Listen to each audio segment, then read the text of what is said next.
Assalomu alaykum hurmatli ustozlar. Ramazon oyi, bahor bayramlari muborak bo'lsin. Ustozlar, 2-sinf milliy mahorat mart oyi guruhini tanishtirmoqchiman sizlarga. Demak, bu guruhimizdagi bo'limlar va asosan darslarni ko'rib chiqamiz. Yana aytmoqchimanki, ustozlar, sizlarga darslarni sifat, metodlar, ko'rgazmalar bilan birgalikda mehrimni ham qo'shib tayyorlaganman. Ko'rib chiqishimiz mumkin. Mana ish reja asosida, demak, keyingi haftalik darslarimiz birma-bir joylandi. Bu yerda aynan mana shu mavzuda foydalanishingiz mumkin bo'lgan videolar, tarqatmalar, ko'rgazmalar ham o'rin olgan.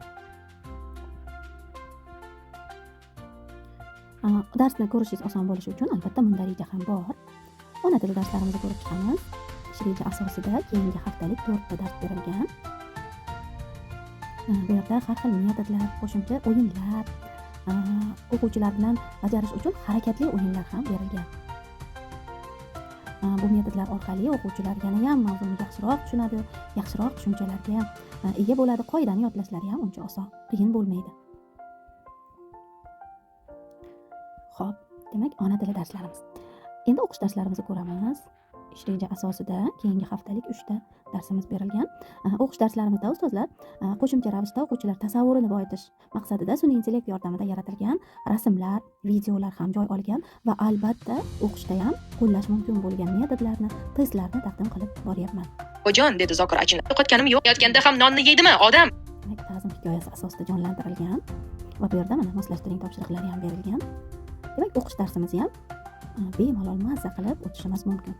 Xo'p, va albatta tabiiy fan darsimizni ham ko'rib chiqamiz. Ish reja asosida, demak, mana keyingi haftalik mavzu tayyorlab qo'yilgan ko'rgazmalar, metodlar bilan birgalikda. Informatika darsimiz, ayniqsa informatika darsimiz ozgina qiyinlashib boryapti. Ikkinchi sinf darsimiz ham mana har birini birma-bir o'quvchiga tushuntirish mumkin bo'lgan holatda tayyorlab qo'yilgan va bitta darsga metodlar, testlar qo'shib berilgan. Qolgan darslarimiz ham albatta tarbiya darsimiz mana. Albatta har bir darsni metodlarni qo'shishni, o'yinlarni qo'shishni maqsad qilib qo'yganman va albatta har bir dars uchun o'yinlar, metodlar qo'shib borilyapti. Texnologiya, tasviriy san'at darslarimiz ham o'ziga xos holatda mehr bilan tayyorlangan.